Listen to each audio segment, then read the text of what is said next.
Shalom jemaat Tuhan, dalam PIK kali ini saya berikan tema Adam menjadi Allah Bapa, dalam tanda kutip ya, yang terambil dari 2 Timotius 4 ayat 3-4, dan kita berbicara tentang The Mormons. Ya. Mari kita berdoa. Mohon Roh Kudus urapi hambamu, mensensor tutur kata dan sikap hambamu, sehingga hamba boleh menjadi juru bicara Allah. Dan setiap kami yang menonton dan mendengarnya, Tuhan bimbing kami dengan roh kebenaran. Terima kasih dalam nama Tuhan Yesus. Amin. Adam menjadi Allah Bapa. Sekalian 2 Timotius 4 ayat 3-4 dikatakan, sebab akan sampai waktunya orang tidak mau lagi menerima ajaran yang benar. Sebaliknya mereka akan menuruti keinginan mereka sendiri dan mengumpulkan banyak guru guna diajarkan hal-hal yang enak didengar di telinga mereka. Mereka akan menutup telinga terhadap hal yang benar, tapi akan memasang telinga terhadap cerita-cerita dongeng. Ini merupakan tulisan daripada Rasul Paulus 2000 tahun yang lalu, dan itu terjadi dan sedang terjadi di dunia ini. Terus kalian, nah orang ini yang termasuk dalam Who is Who di Amerika Serikat yang bernama Dr. Stephen R. Covey, ya. Ini orang ini masuk dalam daftar Who is Who ya di Amerika Serikat. Oke, dia adalah anggota dari agama Mormonisme. Ya, dia adalah anggota dari agama itu, ya. Oke. Nah, Mormon Tabernacle Choir dengan 350 anggota yang kita sering tonton atau sering muncul di TV Metro, ya, khususnya pada menjelang pada masa-masa Natal, ya. Mormon Tabernacle Choir dengan 350 anggota. Ya, kemudian mengundang orang-orang penyanyi-penyanyi terkenal di dunia ini, ya, dan ditayangkan di seluruh dunia, ya, di berbagai gereja, dan juga masa di berbagai TV, ya. Sekalian ini suatu hal yang terjadi, sekalian. Nah, oke, nama aslinya adalah The Church of Jesus Christ of Latter-day Saints, Gereja Yesus Kristus dari orang-orang suci zaman akhir. Itu yang tertulis dalam gereja di Indonesia, ya. Gereja itu, gereja Mormon itu, ya. Nah, ambil contoh seperti gereja Mormon di Simpang 5, di daerah Simpang 5 Semarang itu, di dekat Simpang 5 ya, itu The Church atau gereja Yesus Kristus dari orang-orang suci zaman akhir. Ini gereja Mormon, ya. Oke. Nah, nama Mormon adalah nama ayah dari malaikat Moroni. Nah, malaikat kok punya ayah gitu ya. Malaikat yang membawa berita kepada Joseph Smith Jr., pendirinya Mormon. Oke, ya. Joseph Smith Jr. adalah pendiri gereja ini. Ia dilahirkan pada tahun 1805 di Fairmount, USA sebagai anak petani yang miskin. Ya, 1805. Nah, kemudian keluarganya pindah ke Palmyra, New York. Nah, mamanya adalah seorang ahli nujum yang bertingkah laku aneh. Ini sejarah mencatat demikian, ya. Mamanya adalah seorang ahli nujum yang bertingkah laku aneh. Papanya bermental tidak stabil, sering berhalusinasi dan mendengar suara-suara yang asing. Jadi papa mamanya mengalami masalah dalam mentalitas dan kejiwaan mereka. Ya, oke. Nah, Joseph Smith dan papanya banyak menggunakan waktu untuk menggali harta karun.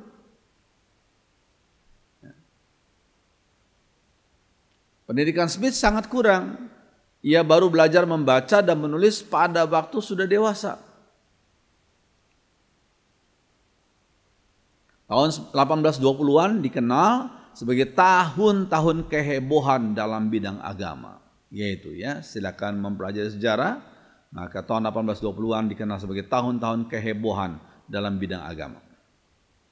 Smith sangat tertarik dengan hal-hal agama, walaupun pengetahuannya tentang Alkitab sedikit saja.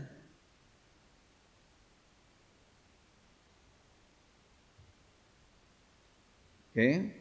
Nah, pada usia yang ke-15 tahun, Smith mengatakan telah mendapat penglihatan dari Allah yang memberitahunya bahwa ia akan menjadi seorang nabi Allah yang maha tinggi. Ini klaim dia ya, tahun Umur 15 tahun, Smith mengklaim dia dapat penglihatan dari Allah. Dan dia akan menjadi seorang nabi Allah yang mati. Dalam penglihatan tersebut, ia diingatkan untuk memisahkan diri dari gereja-gereja yang ada. Wah, ini bahaya ya. Diingatkan untuk memisahkan diri dari gereja-gereja yang ada pada waktu itu, yang dianggapnya telah meninggalkan Injil yang benar. Yang dianggapnya telah meninggalkan Injil yang benar. Gereja-gereja yang dikenal waktu itu, yang dia kenal waktu itu di Amerika Serikat. Ya.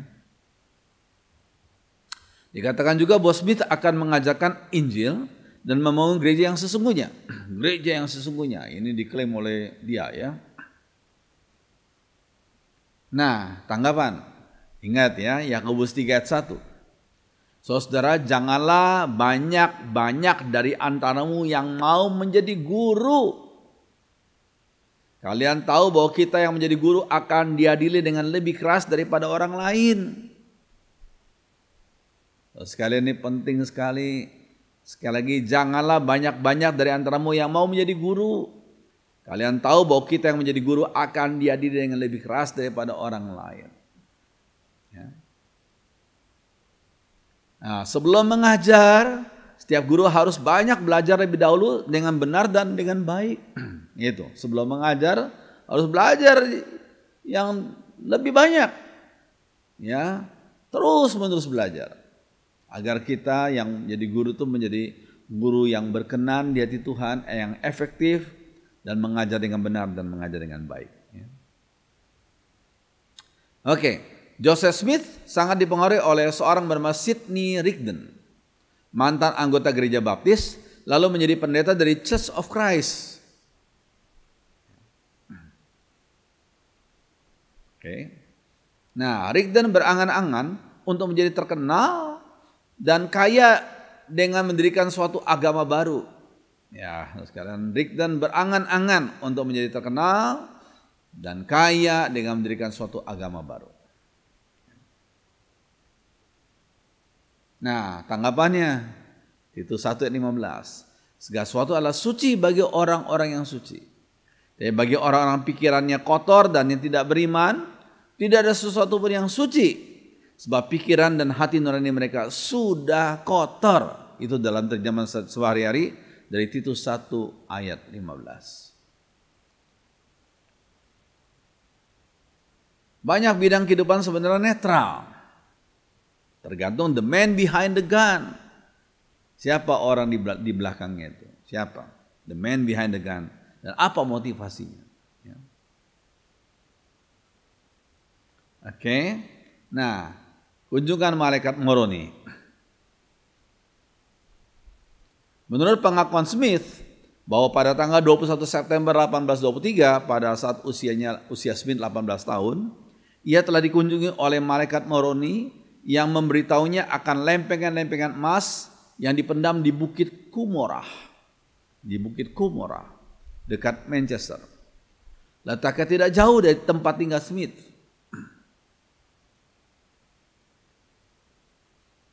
Ya, selain itu terdapat pula sepasang gelas yang indah, berisikan 2 batu transparan ditaruh dalam busur perak dan disebut Urim dan Tumim.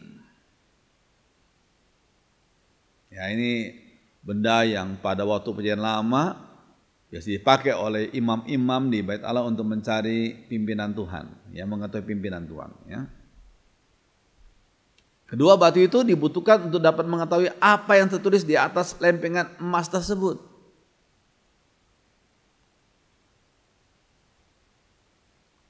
Ya, kemudian lempengan emas tersebut ditemuinya. Namun tatkala hendak diangkutnya pulang ke rumah, suatu penglihatan datang kepadanya yang memberitahunya untuk menunggu dahulu selama 4 tahun. Nunggu dulu selama 4 tahun. Ya. Lalu pada bulan September 1827, kedua lempengan tersebut boleh dimilikinya, yang kemudian dibawa ke rumahnya di Pennsylvania. Rumahnya Joseph Smith, ya. Smith menerjemahkannya, yang kemudian didiktekan kepada seorang bernama Oliver Cowdery yang menuliskannya. Smith menempatkan selembar tirai di antara dia yang menerjemahkan dengan Code Derry yang menuliskan. Seperti gambar ini, ya. Smith berkata bahwa pada waktu ia menerjemahkannya, tulisan Mesir tersebut muncul dalam bahasa Inggris. Itu klaimnya Smith, ya. Terjemahan itu kemudian disebut sebagai buku Mormon yang kita tahu sekarang ini, ya. Ya, terjemahan itu kemudian disebut sebagai buku Mormon. Oke. Nah, isi kitab Mormon itu apa sih? Banyak sekali kesulitan yang dialami oleh Joseph Smith ketika menerjemahkan lempengan-lempengan tersebut.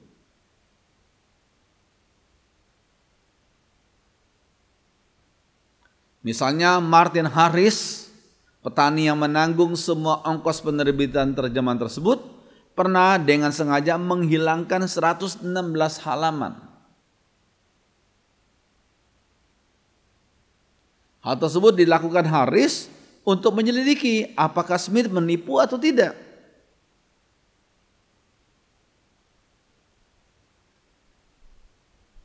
Dan dengan kehilangan tersebut, bukankah Joseph Smith harus menerjemahkan lagi yang 116 halaman itu? Namun ternyata Smith berkata bahwa ia menerima suatu wahyu baru dalam tanda kutip, ya, yang mengatakan bahwa ke 116 halaman itu tidak usah diterjemahkan lagi. Saudara tahu maksudnya apa, ya? Penerjemahan selesai tahun 1829 dan diterbitkan tahun 1830 sebagai Kitab Mormon yang kita tahu sekarang ini, ya. Ya, tanggapannya. Ingat Keluaran 34 ayat 1. 2 loh batu baru yang ditulis oleh tangan Tuhan lagi untuk mengganti yang sudah dipecahkan. Itu pekerjaan Tuhan. 2 loh batu yang pertama itu dipecahkan karena orang-orang Israel waktu itu menyembah berhala, lalu Tuhan menggantinya, ya, dituliskan lagi 2 loh batu yang baru. Keluaran 34 ayat 1. Tapi beda dengan apa yang terjadi dengan Joseph Smith, ya. Ya, Kitab Mormon terbagi dalam 15 jilid dan tebalnya sekitar 500 halaman. Saya punya itu Kitab Mormon, ya. Buku tersebut berisi lukisan dalam tanda kutip dari sejarah Amerika dari zaman purbakala hingga tahun 420 Masehi. Tanggapan, gaya penulisan Kitab Mormon sangat menjemukan dan berusaha meniru gaya yang terdapat di dalam beberapa bagian Alkitab. Isinya sangat kacau karena urutan kronologis tidak diindahkan. Buku tersebut penuh dengan ucapan yang tidak sesuai dengan waktu, dalam mana penulis menempatkan ucapan tersebut nggak sesuai dengan waktu, yang sebenarnya, ya. Misalnya seorang Nevit yang hidup tahun 100 sebelum Masehi mengutip perkataan William Shakespeare yang hidup tahun 1564 sampai 1616 Masehi. Itu kan aneh, ya. Lalu dituliskan bahwa pada abad ke-6 sebelum Masehi, orang-orang Yahudi sudah memiliki kompas dan sebagainya. Bayangkan, abad ke-6 sebelum Masehi, orang-orang Yahudi katanya sudah memiliki kompas. Nah, saya sekedar mengutip satu artikel tentang kompas, ya, di internet, ya. Ya, kompas magnetik sudah mulai dipergunakan pada tahun 206 sebelum Masehi pada zaman dinasti Han di Tiongkok. Sayang, tidak ada catatan jelas siapa penemunya. Pada masa itu kompas belum digunakan sebagai alat navigasi, tetapi sebagai alat nujum atau ramalan. Nah itu, ya.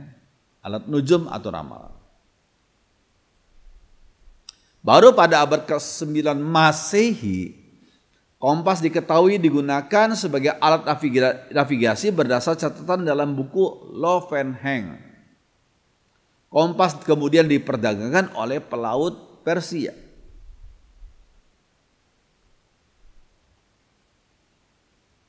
Nah, pada tahun 1877 Masehi, seorang bernama William Thomson memperbaiki kesalahan kompas sederhana dari Tiongkok tersebut sehingga bisa diterima di semua negara. Karena jasanya tersebut, banyak orang menyebut William Thomson itu sebagai penemu kompas tahun 1877 Masehi.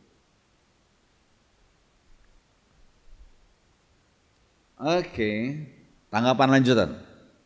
Pada kenyataannya buku Mormon didasarkan pada novel fiksi, bukan nyata ya, novel fiksi yang ditulis oleh seorang pendeta pensiunan gereja Presbyterian yang bernama Solomon Spaulding. Sebelum novel tersebut dicetak, Spaulding telah meninggal dunia.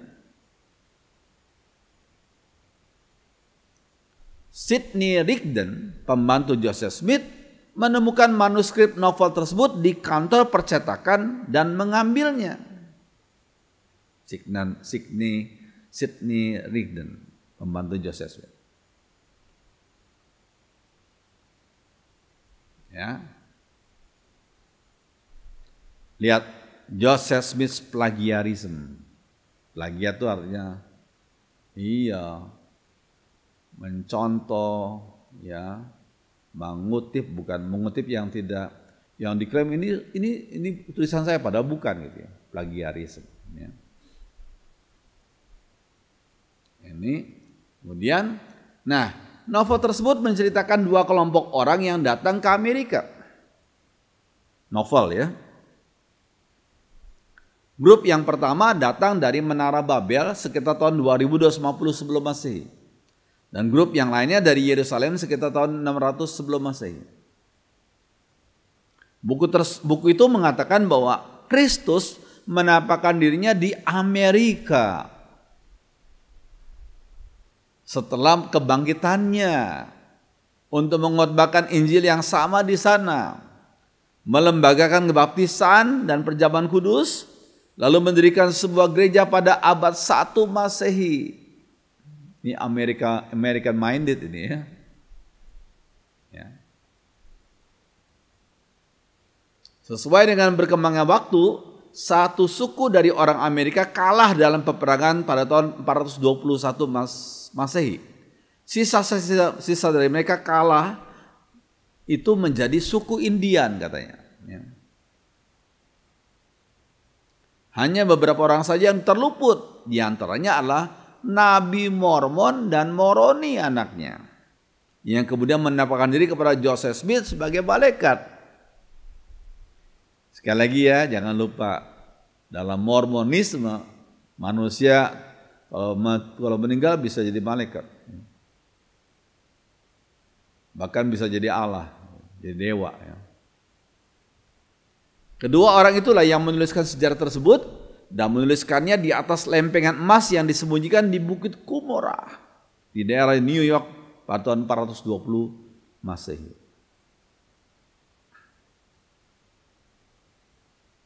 Kisah itu tersembunyi sampai Joseph Smith menggalinya 1400 tahun kemudian. Nah, tanggapan.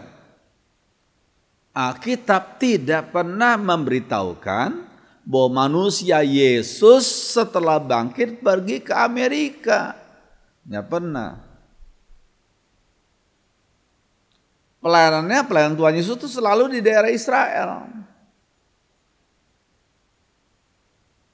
Dengan kuasa Roh Kudus, murid Yesus yang kemudian pergi berPI ke seluruh dunia sesuai dengan perintah Tuhan, Kisah Rasul 1 ayat 8. Tapi kamu akan menerima kuasa kalau Roh Kudus turun ke atas kamu, dan kamu akan menjadi saksiku di Yerusalem dan di seluruh Yudea dan Samaria dan sampai ke ujung bumi. Ya. Ini satu hal yang penting. Oke, tanggapan lanjutan. Dalam agama Mormon, malaikat berasal dari manusia yang pernah hidup di bumi. Itu dalam agama Mormon. Ya. Malaikat Moroni berasal dari anak lelaki dari Nabi Mormon. Menurut Alkitab, para malaikat adalah makhluk roh. Nggak punya tubuh jasmani. Ibrani 1 ayat 14a. Bukankah mereka semua roh-roh yang melayani? Itu para malaikat ya. Yang diutus untuk melayani mereka yang harus memperoleh keselamatan. Siapa yang harus memperoleh keselamatan? Ya umat pilihan Tuhan. Manusia, bukan malaikat. Malaikat hanya roh-roh yang melayani.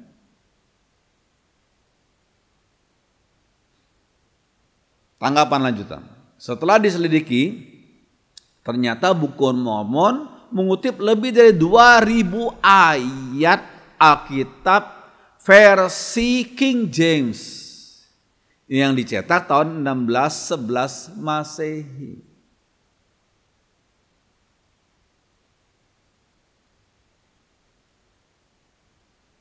Kitab Mormon juga mengutip satu buku yang ditulis oleh pujangga terkenal yang bernama William Shakespeare. Dan dari Westminster Confession of Faith. Ya, kutipan semua. Oke. Nah, tanggapan lanjutan. Sejarah Amerika yang tertulis dalam kitab Mormon tidak pernah dibenarkan oleh arkeologi atau ilmu purbakala. Sebenarnya orang Yahudi yang adalah tipe Mediterranean Caucasoid tidak punya postur tubuh yang sama dengan orang-orang Indian Amerika yang adalah tipe Mongoloid. Tipenya beda. Para ahli ilmu bahasa juga tidak pernah menemukan bukti bahwa pernah ada naskah Mesir kuno yang disebut Reform Script yang disebut-sebut oleh Joseph Smith itu.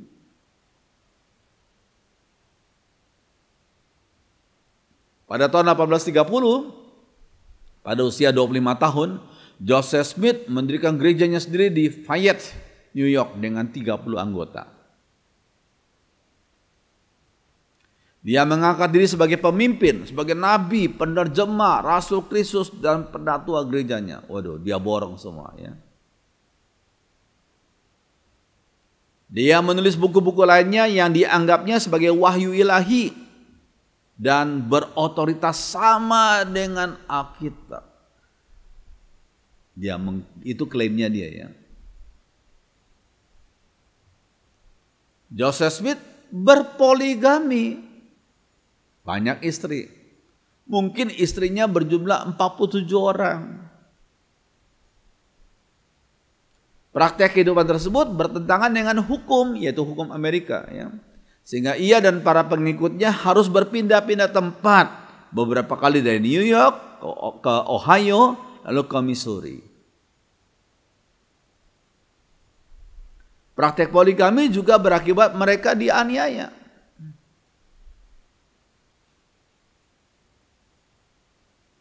Tanggapan. Praktek poligami bertentangan dengan prinsip firman Tuhan dalam penciptaan. Sejak penciptaan. Matius 19 ayat 4. Jawab Yesus, tidakkah kamu baca bahwa ia yang menciptakan manusia sejak semula menjadikan mereka laki-laki, dalam bahasa Inggris a man, seorang pria, dan perempuan, a woman, seorang perempuan.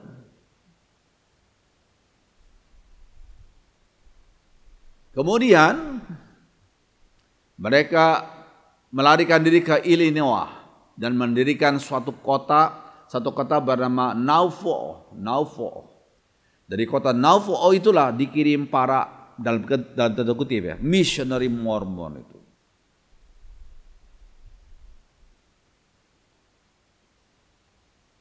Misalnya seorang bernama Brigham Young pergi ke Great Britain dan yang lainnya ke Israel.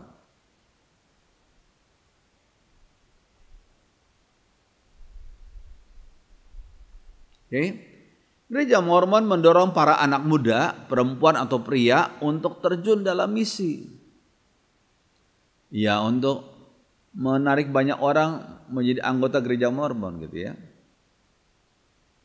Setiap pemuda yang berusia 19 tahun dan perempuan yang berusia 21 tahun dimotivasi untuk menjadi misioneri Mormon selama 2 tahun yang didukung oleh orang tua mereka.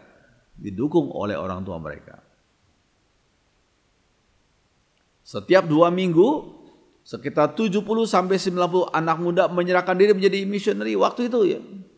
Setiap 2 minggu. Diperkirakan jumlah misioneri mereka seluruh dunia itu sekitar 26.000 orang. 26.000, mungkin lebih, saya tidak tahu ya.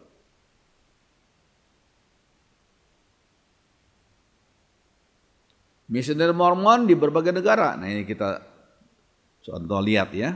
Ini yang berdasi berpakaian putih, ini misioneri Mormon ya. Kemana-mana mereka ya. Nah, ini mereka biasanya berdasi berbaju putih dengan naik sepeda kemana-mana ya. Itu ciri khas misioneri Mormon.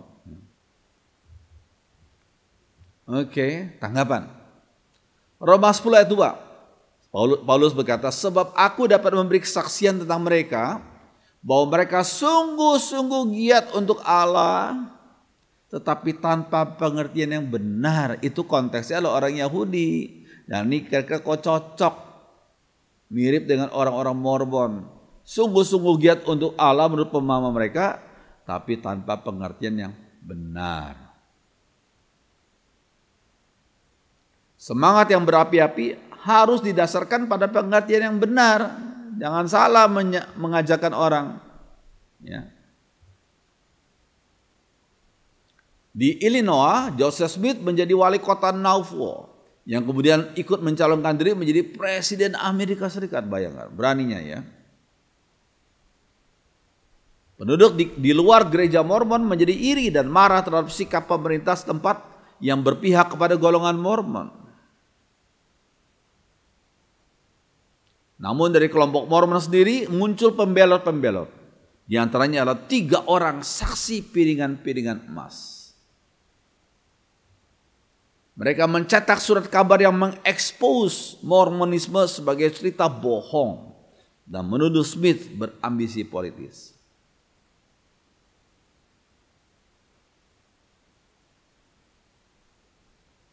Huru-hara terjadi dan berakibat Joseph Smith dan Hyrum, saudara prianya, dipenjarakan.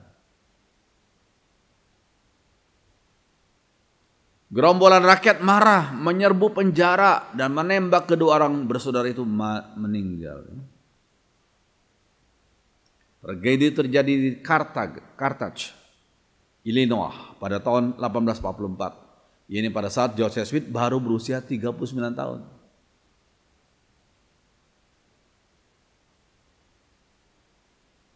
Dengan meninggalnya Smith, gereja Mormon terpecah menjadi beberapa kelompok dan yang terbesar dipimpin oleh seorang bernama Brigham Young setelah kepulangan dari Great Britain. Yang dilahirkan di kota Fairmount di keluarga petani yang miskin. Dia hanya mengecap 11 hari sekolah, namun bakat kepemimpinannya hebat.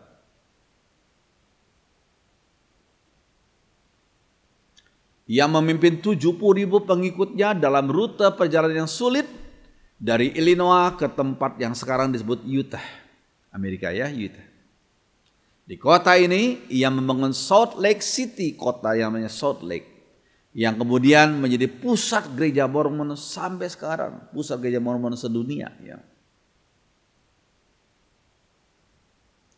Yang Brigham Young meninggal pada tahun 1877 dengan meninggalkan sedikit harta, dengan 9 istri dan 56 orang anak. Ya, sekarang kita masuk dalam teologi gereja Mormon. Yang pertama adalah doktrin keimaman.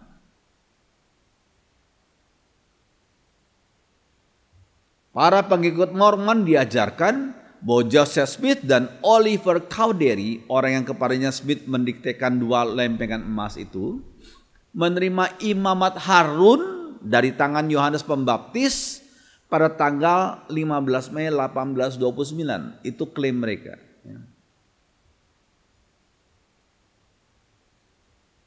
Kemudian keimaman Melkisedek dikaruniakan kepada Joseph Smith dan Oliver Cowdery melalui pelayanan Rasul Petrus, Yakobus dan Yohanes sesaat setelah pengaruniaan imamat Harun tersebut. Di dalam teologi Mormon, imamat Melkisedek dan Harun dianggap sebagai satu imamat yang tanpa awal dan akhir. Dan melalui otoritas dari imamat tersebut, manusia dapat berbicara dan bertindak di dalam nama Tuhan untuk keselamatan manusia. Tanggapan. Menurut kitab Ibrani, Kristus adalah imam untuk selama-lamanya menurut peraturan Melkisedek, bukan Joseph Smith. Ibrani 7 ayat 17.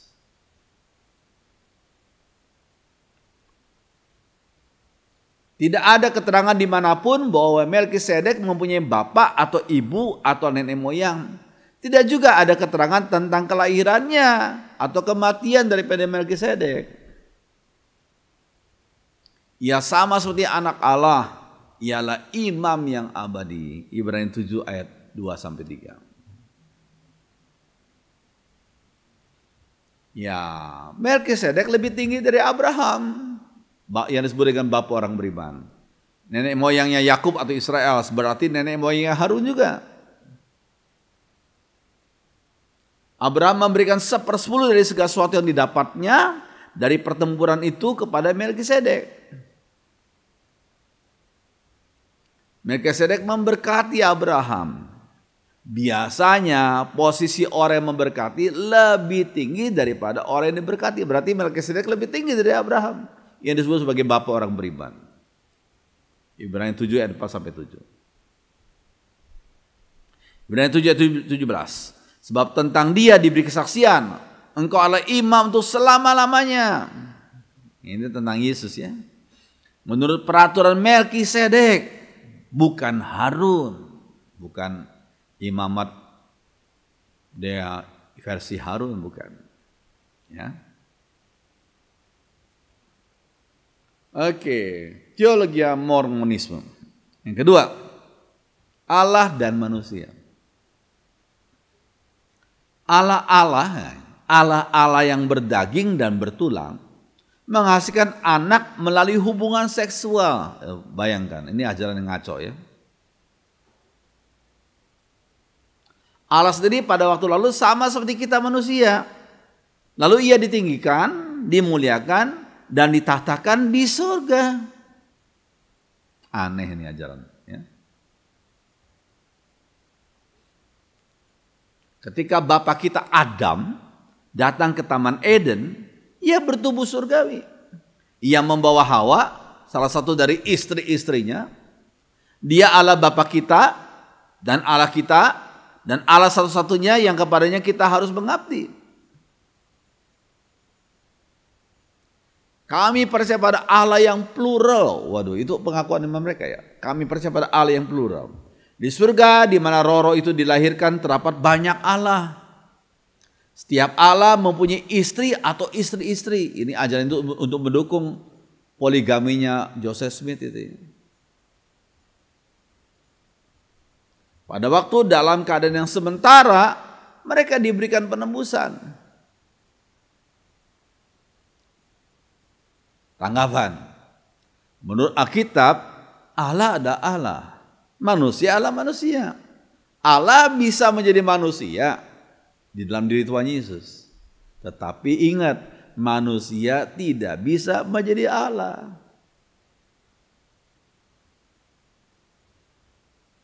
Adam adalah manusia pertama ciptaan Allah. Dia tidak menjadi Allah Bapa. Nah ini penting. Adam bukanlah Allah Bapa dan Adam tidak menjadi Allah Bapa. Lucifer, Adam dan Hawa dihukum Tuhan karena mereka mau menjadi seperti Allah. Nah, itu ingat. Ya. Lucifer, Adam dan Hawa dihukum Tuhan karena mereka mau menjadi seperti Allah. Teologi Mormon tentang asal-usul manusia. Manusia terdiri dari tubuh dan roh. Tubuh terjadi melalui reproduksi seksual oleh orang tua manusiawi. Tetapi roh sudah ada sebelum kelahiran jasmani dan menantikan tubuh jasmaninya untuk menjadi rumah baginya. Bagi roh itu, ya. Roh manusia dihasilkan melalui proses reproduktif dari sebagian Allah, suami dan istri di surga. Ini ajaran ngawur, ya.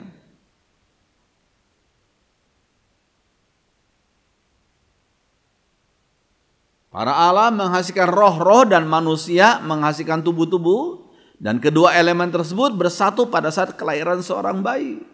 Ini ajaran Mormon, ya. Teologi Mormonisme. Allah perlu bagi roh-roh untuk menjadi manusia supaya mereka belajar untuk membedakan antara baik dan jahat, juga pengalaman untuk dicobai.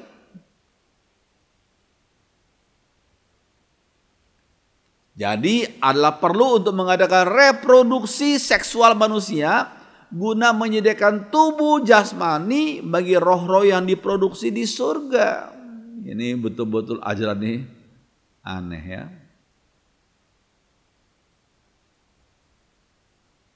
Sekali seseorang dilahirkan dan mengikuti keyakinan Mormon dengan rajin, maka ia akan menjadi Allah setelah kematiannya. Jika orang itu menikah di kuil Mormon, maka pernikahan itu dimeteraikan untuk kekekalan, berarti pasangan tersebut akan tetap dalam ikatan pernikahan di sorga. Ini bertentangan sekali dengan ajaran firman Tuhan. Mereka akan menghasilkan anak-anak roh yang pada gilirannya akan dilahirkan secara fisik dalam bentuk manusia. Tanggapannya, kelihatannya pengajaran Mormon tentang roh dipengaruhi oleh filsafat Yunani tentang preeksistensi dari jiwa manusia yang mengajarkan bahwa Allah mempunyai gudang jiwa di surga. Namun Alkitab tidak mengajarkan demikian. Kapankah kehidupan seseorang dimulai? Pada saat sel telur dibuahi oleh sperma dalam tubuh seorang ibu, pada saat itulah roh seseorang mulai ada. Mazmur 139 ayat 13 sampai 16.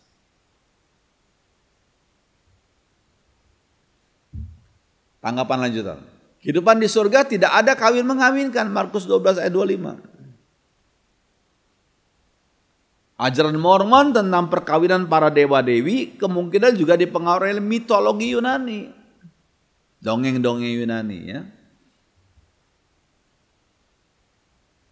Apalagi ajaran tentang kehidupan poligami dari Allah itu sama sekali tidak ada dasar Alkitabnya.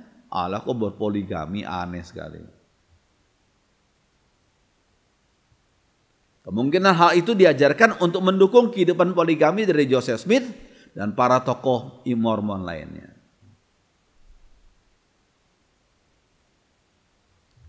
Yang keempat, teologi Mormon tentang Yesus Kristus. Menurut Brigham Young, ayah dari Yesus adalah Adam. Ayah dari Yesus adalah Adam. Elohim adalah ayah Yesus, dan dahulunya Yesus adalah Yehova. Ajaran ini ngawur banget, ya. Yesus adalah anak pertama yang dilahirkan oleh Bapa di dalam roh. Jadi setelah Adam dimuliakan dalam kondisi kealahan, dia atau Adam yang menjadi Allah melahirkan roh dari Yesus sebelum ia melahirkan roh-roh lainnya.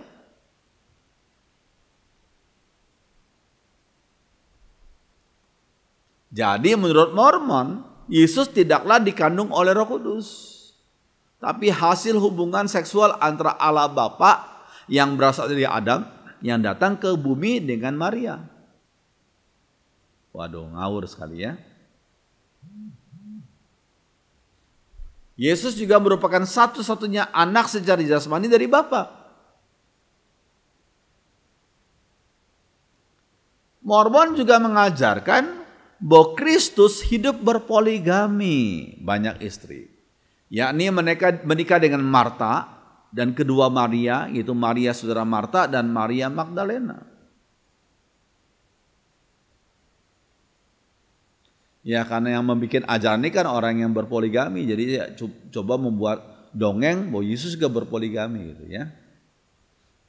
Perjamuan kawin di Kana adalah salah satu dari pernikahan Yesus.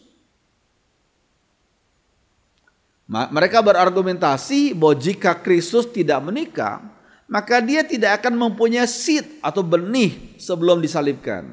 Seperti yang dituliskan dalam Yesaya 53:10, he shall see his seed.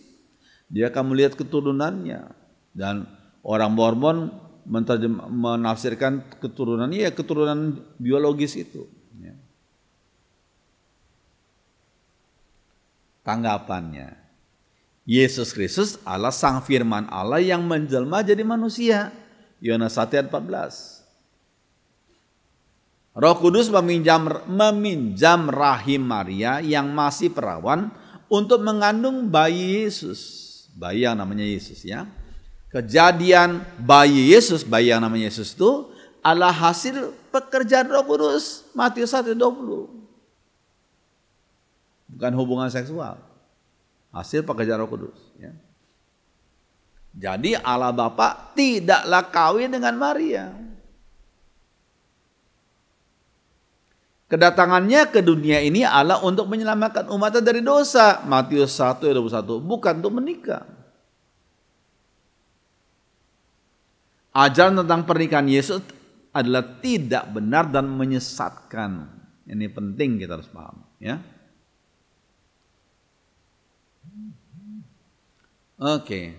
Kata keturunannya dalam Yesaya 53:10 menunjuk pada orang-orang yang percaya kepada Tuhan Yesus, bukan pada anak-anak biologis hasil perkawinan Yesus dengan beberapa perempuan yang tadi ditafsirkan oleh orang Mormon itu. Orang-orang yang percaya pada Tuhan Yesus. Ya, bukan pada anak-anak biologis dari hasil perkawinan Yesus dengan beberapa perempuan. Ajaran yang sangat keliru dari Mormonisme tentang pribadi Yesus mengingatkan kita akan 2 Korintus 11 ayat 4. Sebab kamu sabar saja jika ada seorang datang memberitakan Yesus yang lain daripada yang telah kami beritakan, atau memberikan kepada kamu roh yang lain daripada yang telah kamu terima, atau Injil yang lain daripada yang telah kamu terima. Hati-hati ini. Yesus yang lain, roh yang lain, dan Injil yang lain.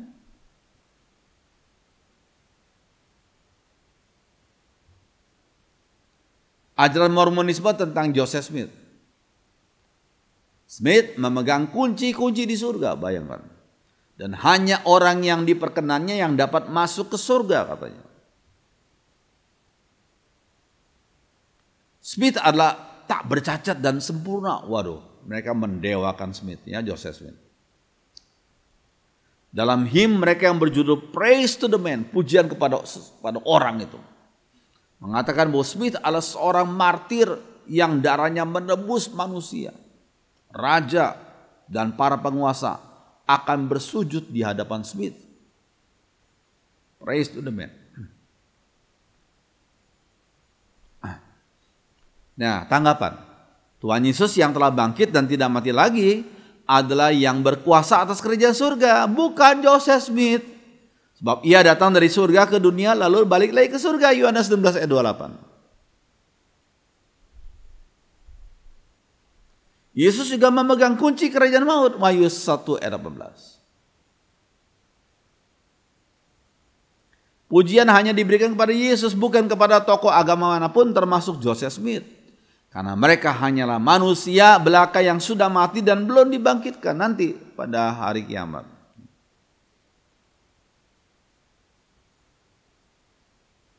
Ajaran Mormon tentang baptisan bagi orang mati. Orang yang masih hidup dapat dibaptiskan atas nama yang sudah meninggal dunia. Orang yang masih hidup dapat dibaptiskan atas nama orang yang sudah meninggal dunia. Tujuan praktik baptisan ini untuk memberi kesempatan keselamatan bagi jutaan manusia yang pernah hidup sebelum gereja Mormon berdiri. Jadi ada semacam penginjilan atau keselamatan bagi orang yang sudah meninggal, ya. Dengan cara yaitu orang yang masih hidup dibaptis bagi orang yang sudah meninggal itu. Ya. Orang percaya yang masih hidup harus punya data silsilah untuk mengetahui nama nenek moyang mereka dan dibaptis atas nama mereka yang sudah meninggal itu.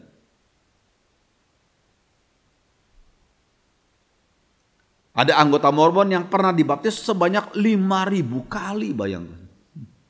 Dibaptis untuk nenek moyangnya.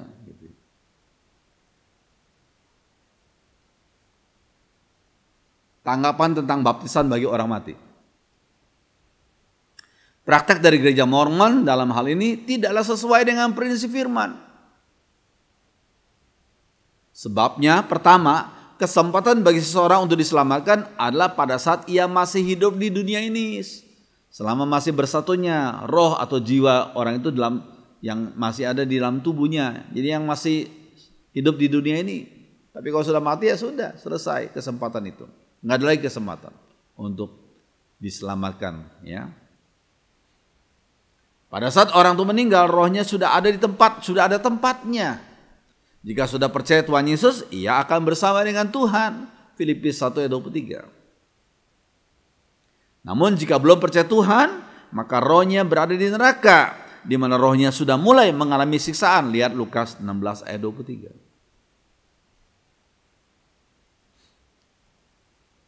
Tanggapan selanjutnya.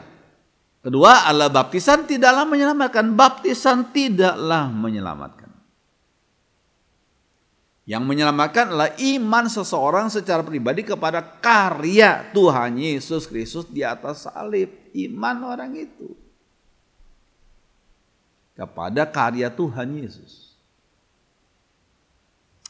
Penjahat yang bertobat dan disalibkan di sebelah Yesus diselamatkan walaupun belum sempat dibaptis karena sudah beriman kepada Tuhan Yesus.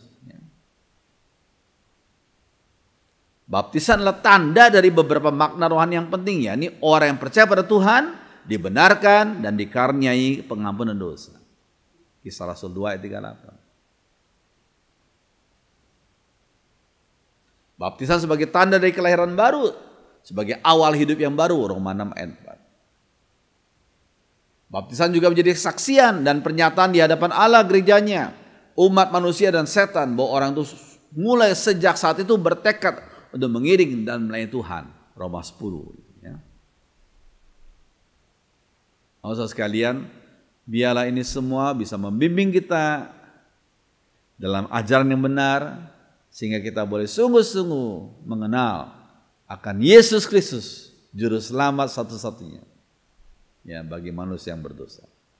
Biar apa yang kita pelajari boleh membimbing kita kepada jalan yang benar. Mari kita berdoa.